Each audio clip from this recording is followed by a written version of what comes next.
Google's Pixel 10a just had its official reveal, and this year, Google kept the most affordable Pixel phone steady, without any big surprises. And considering RAM shortages and concerns over the rising price of electronics, stability sounds quite nice right now. This is All Things Mobile. The Pixel 10a starts at $499 for a 128 gig storage model, or $599 if you want to double that to 256 gigs. The cameras are also the same as the 9a, a 48 megapixel wide camera and 13 megapixel ultra wide camera are on the back in a flat camera island, and around the front is a 13 megapixel selfie camera. And in a first for the A series, the 10a also uses the same Tensor G4 processor used in the Pixel 9a, rather than inheriting the newer G5 seen in the rest of the Pixel 10 series. So what exactly is new? There are a lot of small improvements that could be quite noticeable, especially if you value faster charging. Google bumped up the Pixel 10a's wired charging speed to 45 watts, which is a considerable upgrade from the 23 watts on the 9a. The battery size stays the same at 5100 milliamp hours, but that should mean it'll charge faster. Wireless charging also bumps up to 10 watts, but the Pixel 10a won't feature the Pixel Snap magnets that make the rest of the Pixel 10 line work with MagSafe-like magnetic accessories and chargers. I'm not surprised that the phone won't get magnets, and a Google representative confirmed that omitting the magnets was a trade-off for hitting the lower price.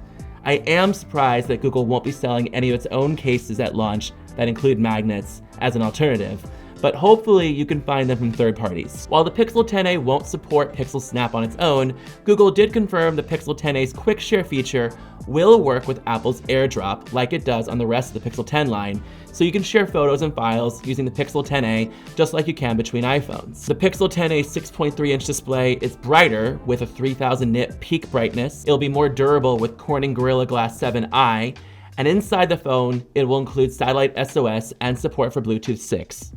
This would make the Pixel 10a the lowest cost Google phone to have satellite connectivity for emergency communication, and among the lowest cost overall alongside Apple's iPhone 16e.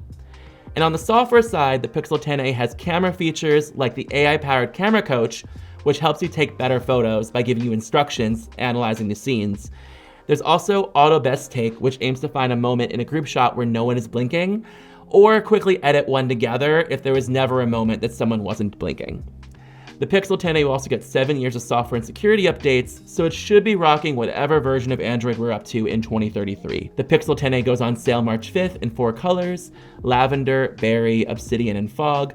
Personally, I'm eyeing that reddish berry color, but lavender also looks quite lovely. And this phone arrives during a busy moment if you're looking for something new.